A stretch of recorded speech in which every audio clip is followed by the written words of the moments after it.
പിന്നെ എനിക്ക് തോന്നുന്നത് ഞാൻ പറയണമെന്ന് ആഗ്രഹിക്കുന്ന മറ്റൊരു വ്യക്തി എന്ന് വെച്ചാൽ എൻ്റെ ഒരു അധ്യാപകൻ ഇവിടെ ഉണ്ട്. ആരെന്നറിയില്ല, എല്ലാവർക്കും അറിയാമെന്ന് എനിക്കറിയില്ല. ജിജോ മാത്യു സാർ. ഞാൻ സെൻറ്റ് വിൻസെൻ്റ് പഠനം നടത്തുന്ന സമയത്ത് ഞങ്ങളുടെ കമ്പ്യൂട്ടർ സയൻസ് അധ്യാപകനായിരുന്നു.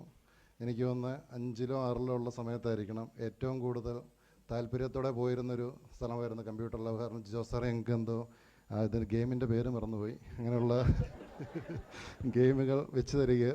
അതൊരു പ്രാക്ടീസിൻ്റെ ഭാഗമായിട്ടുള്ളതായിരുന്നു. കാരണം അന്ന് 2000-ന് മുമ്പാണ്, 1997 ഞാൻ സെൻറ്റ് വിൻസെൻറ്റിൽ 5-ാം ക്ലാസ്സിൽ വരുന്നത്. അപ്പം ആ 97-98 കാലയളവിലാണ്. അപ്പം കമ്പ്യൂട്ടർ അത്രയും ആ സമയത്ത് വികസിച്ചിരുന്നുള്ളൂ.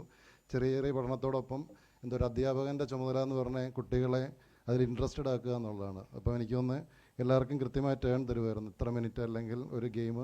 അപ്പോൾ എല്ലാവരും വളരെ നല്ല രീതിയിൽ അത് ആസ്വദിച്ചിരുന്നു. ആ ഒരു ഇത് ഞാൻ ഓർമ്മിക്കുകയാണ്. ജിജോ സാറിനെ കണ്ടതിൽ വളരെ സന്തോഷം. ഞാൻ പിന്നീടാണെങ്കിലും 1-2 തവണയും സാറിനെ കോൺടാക്ട് ചെയ്തിട്ടുണ്ട്. പിന്നെ ഇവിടെ ഈ അച്ഛന്മാരെ സിസ്റ്റർമാരെ കണ്ടപ്പോഴും അതിലും സന്തോഷം.